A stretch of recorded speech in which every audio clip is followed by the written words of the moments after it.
2 दिवसीय फ्रांस यात्रा पर प्रधानमंत्री नरेंद्र मोदी। नमस्कार, मैं दीपेंद्र और आप देख रहे हैं एमजी मीडिया।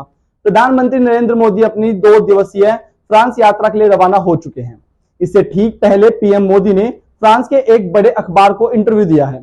फ्रांस के लीडिंग मीडिया समूह लेस इकोस को दिए इस इंटरव्यू में पीएम मोदी ने तमाम मुद्दों पर बात की है और कहा है कि ग्लोबल साउथ के अधिकारों को दुनिया भर में लंबे समय से नकारा गया है। उन्होंने कहा, मैं भारत को ग्लोबल साउथ के लिए एक मजबूत कंधे के तौर पर देखता हूं। पीएम मोदी ने इस इंटरव्यू के दौरान बताया कि कैसे भारत 2047 तक एक विकसित देश बनने की तरफ तेजी से बढ़ रहा है। प्रधानमंत्री नरेंद्र मोदी 14 जुलाई को पेरिस में बैस्टिल दिवस समारोह के मुख्य अतिथि होंगे। इससे पहले उन्होंने फ्रांस के अखबार लेस इकोस को दिए इंटरव्यू में पश्चिमी देशों और ग्लोबल साउथ के बीच एक ब्रिज के तौर पर भारत की भूमिका पर जोर दिया।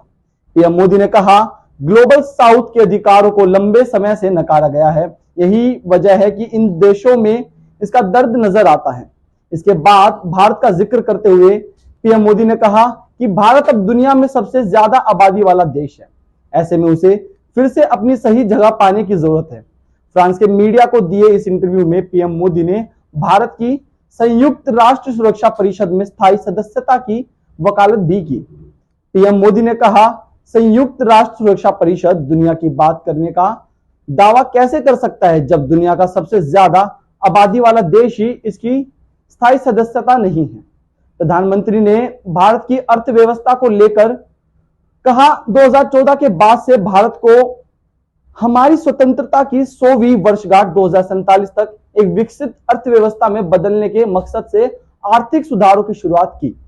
भारत अब दुनिया की 5वीं सबसे बड़ी अर्थव्यवस्था है और जल्द ही 3री सबसे बड़ी अर्थव्यवस्था बनने की राह पर है। पीएम मोदी ने इस इंटरव्यू के दौरान भारत की पावर का भी जिक्र किया। उन्होंने कहा, दुनिया के हर कोने के दर्शन पर विचार किया जाना चाहिए और दुनिया तभी तेजी से विकसित करती है जब वो पुरानी धारणाओं को छोड़ना सीखती है। पीएम मोदी ने देश के सिनेमा और संगीत की वैश्विक पहुंच, आयुर्वेद चिकित्सा के लिए नई पहलों और योग की दुनिया भर में सफलता का जिक्र भी किया। यह सब भारत की सॉफ्ट पावर को दिखाता है। पीएम मोदी ने इस इंटरव्यू के दौरान जब पूछा कि भारत दुनिया का सबसे ज्यादा आबादी वाला देश है, ऐसे में वैश्विक स्तर पर कैसे इसकी स्थिति बदली जा सकती है, इसके जवाब में उन्होंने कहा, भारत एक समृद्ध सभ्यता है जो हजारों साल पुरानी है। आज भारत दुनिया का सबसे युवा देश है। भारत सबसे संपत्ति हमारे युवा है। ऐसे समय में जब दुनिया के कई देश बूढ़े हो रहे हैं, उनकी आबादी कम हो रही है, भारत के युवा और कुशल कार्यबल आने वाले दशकों में दुनिया के लिए सबसे बड़ी एक संपत्ति होंगे।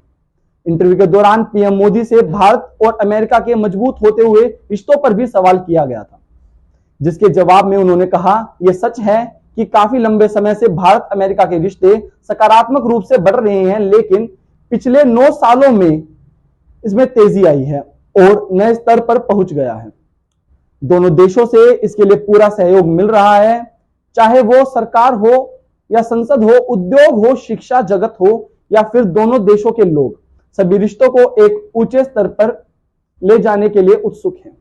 पीएम मोदी ने कहा कि पिछले 9 सालों में मैंने व्यक्तिगत तौर पर अलग अलग सरकारों के साथ अमेरिकी तालमेल का एक अच्छा अनुभव किया है। चीन को लेकर भी प्रधानमंत्री मोदी से सवाल किए गए। पीएम मोदी से पूछा गया कि चीन लगातार अपनी डिफेंस ताकत को बढ़ाने के लिए पैसा बहा रहा है, क्या इससे क्षेत्र में सुरक्षा को कोई खतरा है? इसके जवाब में पीएम मोदी ने कहा, हिंद प्रशांत सागर में हमारे हित व्यापक है और हमारा जुड़ाव गहरा है। हम जिस भविष्य का निर्माण करना चाहते हैं उसके लिए शांति जरूरी है।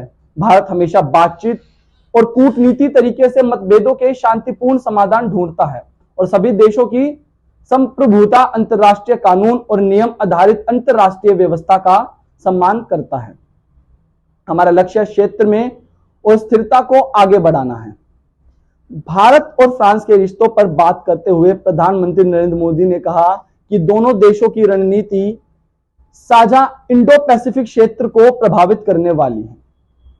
साझेदारियों में से एक है हम हिंद महासागर क्षेत्रों में दो बड़ी शक्तियां हैं। हमारी पार्टनरशिप का मकसद एक स्वतंत्र, खुले, समावेशी, सुरक्षित और स्थिर इंडो पैसिफिक क्षेत्र को आगे बढ़ाना है। हम रक्षा उपकरणों समेत अन्य देशों की सुरक्षा जरूरतों को समर्थन करने के लिए सहयोग करेंगे।